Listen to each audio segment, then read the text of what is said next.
Wired up. As soon as Percy came home, the Fat Controller came to see Wilbert. "You've done well so far," the Fat Controller told him, "apart from drinking all that milk." Wilbert looked abashed. "I'm sorry, sir," he said. It's all right, Wilbert," smiled the Fat Controller. "A mistake any engine could make. But now Percy is back, you can go to help on Duck's branch line." Wilbert puffed away. Percy and the others were sorry to see him go. Duck and Oliver made Wilbert very welcome. Duck let him travel in front of his next train so that he could see what the line was like. Wilbert enjoyed this, but found running beside the sea very different from his sheltered valley in Gloucestershire. Next day he began regular work. During the afternoon he took some ballast wagons to the loading dock beside the small railway. Rex, Bert, Mike and Jock were delighted to show off their station to a new engine.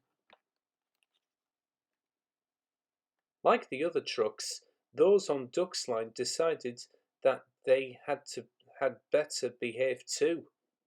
Donald and Douglas had kept them all in order, but Wilbert made sure that they didn't forget what the twins had taught them. One day, Wilbert was at the ballast loader. As he tried to pull some full trucks away, there was a loud crack, and he shot suddenly backwards. The fireman got down to look. "The coupling gear on that wagon has pulled away," he said. "Now what?" Beside them, watching with interest, was Bert. "I pulled a train which was glued together once, when one of my couplings broke," he said. "We need more than glue here," said Wilbert's driver. Then he noticed a coil of signal wire lying beside the line. "Could we do anything with that?" he asked.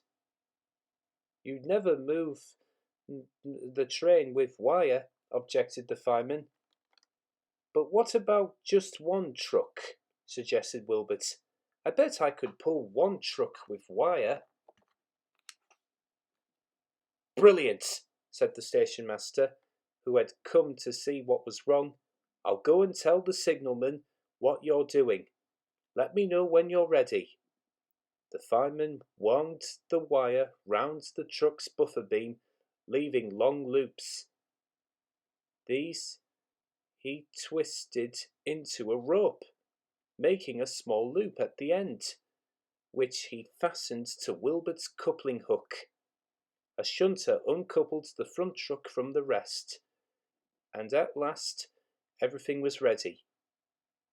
"Right, Wilbert," said his driver. "Gently now." He opened the regulator very carefully, easing Wilbert slowly backwards. The wire tightened, stretched, and held. Slowly the truck followed Wilbert out of the siding, and he could then push it into another out of the way. Then he went back to his ballast train. This time there was no trouble, and he reached the big station late, but safely. By the end of his stay, the Fat Controller knew that an engine like Wilbert was exactly what he needed. "I am delighted, Wilbert," said the Fat Controller. "Please take our best wishes to your friends in the Forest of Dean. We hope your line there will be as successful as your work here." Thomas, Percy, Toby and Daisy came to the junction to see Wilbert off, and whistled cheerfully as he passed.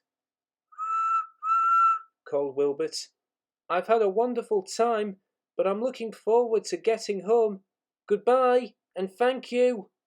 And with a whistle, he rounded the curve and disappeared into the tunnel.